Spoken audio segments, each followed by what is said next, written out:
Okay, hear me out. Marvel Rivals is already insane with the roster. It has some of the most recognizable characters of all time. You've got Marvel heroes like Spider-Man, Wolverine, and so much more. Plus, you've got a couple villains in there making a mess like Magneto. But what would I do to take it to the next level? So, I was inspired by a couple people who were managing to put Sonic into Marvel Rivals, and I was like, well, my hyperfixation is now tingling at the seams. How can I make this about Castlevania?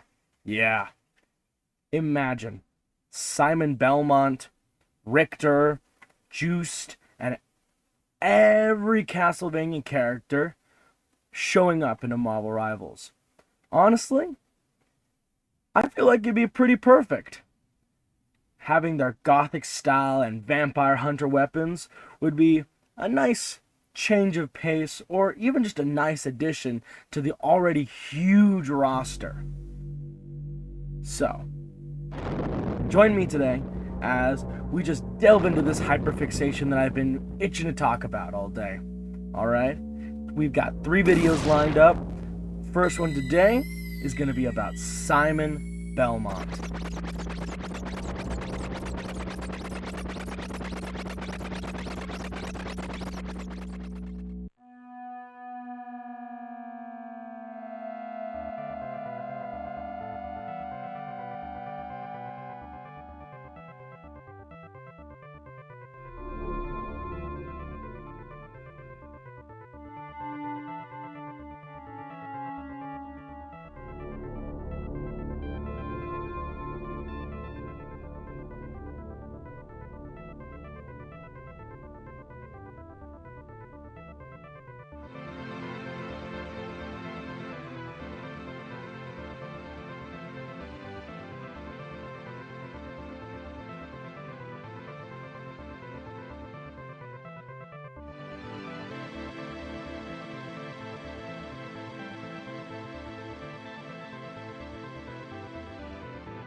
How do we add such a legendary warrior into a game like Marvel Rivals?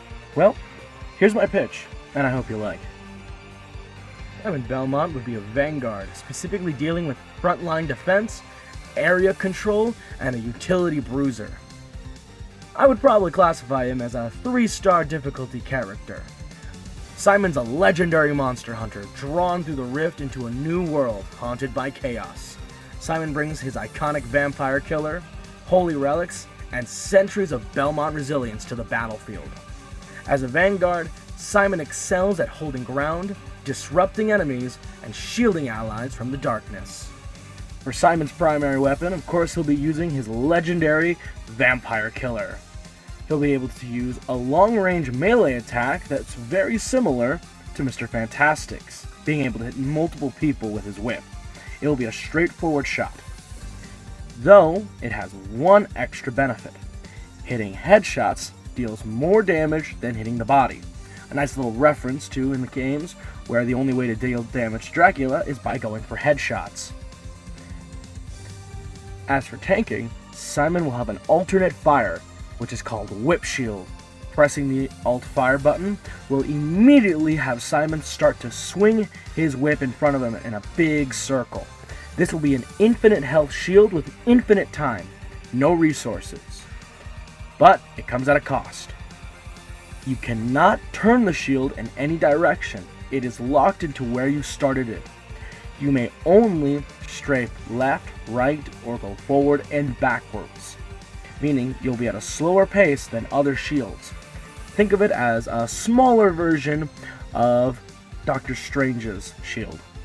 No matter how long you use the shield, it will always have the same cooldown, meaning Simon will have to choose when to stop incoming small chip damage or save it for big damage that might be coming straight to him or his team. Simon's first ability is Knives Guided by Purpose. Stand your ground and toss 1 to 3 knives. You cannot be CC'd, but you are unable to move. I wanted to give Simon some type of advantage or at least range weapon similar to his games. He does have a ranged melee, but there will be times when the enemy is a little too far away. This will give Simon a nice poking tool. And for extra little references, knives do more damage to headshots than body shots. Simon's second ability is Ancestors Guide My Axe. You'll pull out an axe and charge a jump similar to Hulk. Once you confirm the arc, you will jump high into the air, catching anyone out of the air if they collide with you.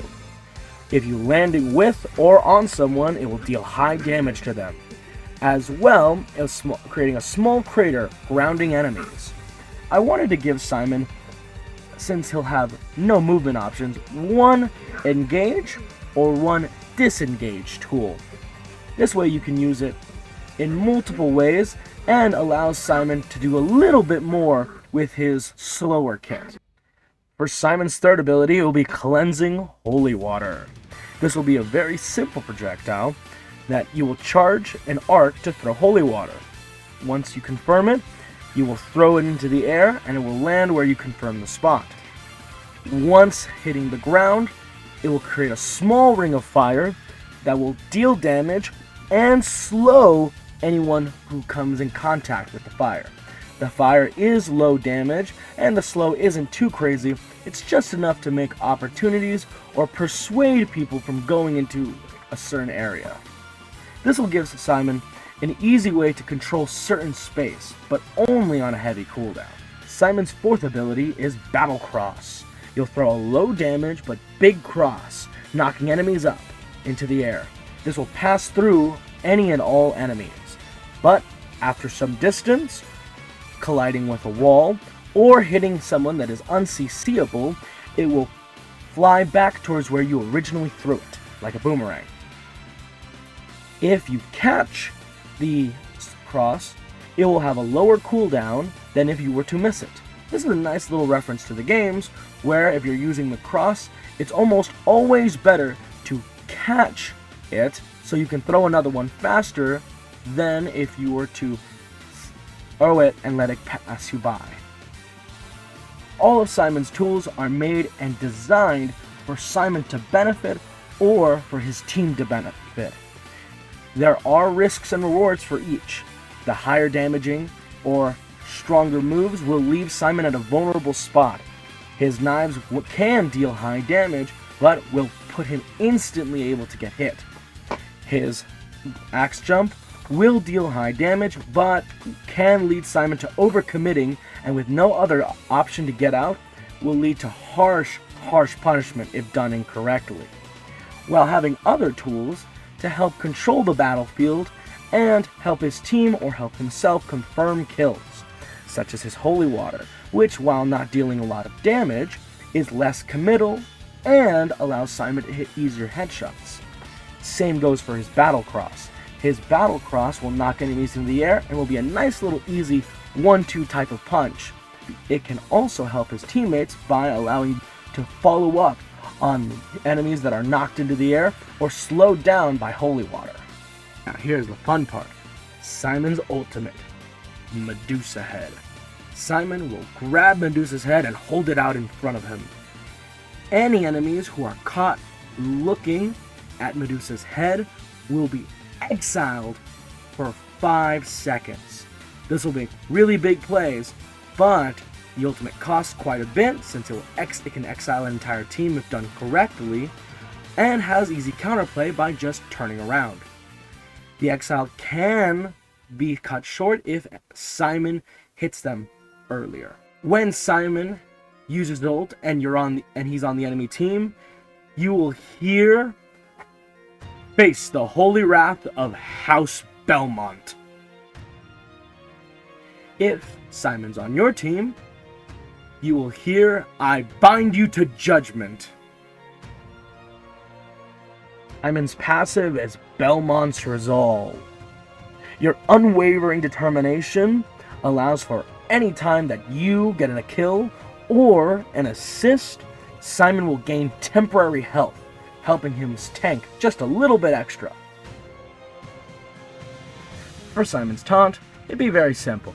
It would just be Simon flourishing the vampire killer in a dramatic motion, spinning it all around him with expert precision, then snapping it right forward with a loud crack. For Simon's MVP, it would be a 1-to-1 recreation from Castlevania 4's intro, where Simon walks up to Dracula's castle, snapping the whip right in front of him as you see the castle in front of you. Simon would have a rare costume you could purchase at the store. This costume would be his legendary look from Simon Quest 2, donning armor from head to toe, hiding the fact that he's been cursed by Dracula after their first fight. This curse slowly deteriorating and killing him little by little. This costume would come with an emote and an MVP. For Simon's Quest MVP, it would show Simon kneeling at a gravesite, being a 1-to-1 recreation from the ending of Simon's Quest. And for his emote, it would be a funny little emote showing the dead pose when Simon, or any Belmont, is killed, where they will hit the ground hitting their little death pose, but coming back up with a resolve to destroy and end the curse of Dracula. I wanted to make Simon a jack of all trades but master of none, having an option for every situation but only rewarded when using it at the right time and at the right place. He would be rewarded more for having higher skill. That's why I added a couple extra little things, but all those rewards come at great risks. His higher damage dealing things, like I said before, do have major flaws, whether it be standing still or jumping straight into a battle that you might not be ready to fight. This allows Simon to have that kind of really cool, hard-hitting gameplay, but still having some fun and not just complete spam of ability spam. And to wrap it all up in this video, I hope you enjoyed. So, as you can see, Simon is very much a character who uses all his sub-weapons. I wanted to keep it as accurate as possible. I understand that there are magic, or things like the Grand Cross, that could have definitely been used, but in the original games, Simon doesn't use any magic. He's actually unable to use magic in canon. So, I wanted to make sure that Simon didn't use any magic, even though I could have. As well as I wanted to stick away from using Dracula, because Dracula is a really easy and pretty common pick. I really hope you enjoyed the video. Like I said, there are 2 more characters, and hopefully you join me in this little Castlevania hype fest that I have going on, and let me know what you think. Do you think it works? Do you think it doesn't work? Any engagement would be awesome, and if you think this is really, more accurate, or you think you change some things, I would totally love to see it in the comments. Take care, guys. Hopefully you have a great day, and I'll see you next time.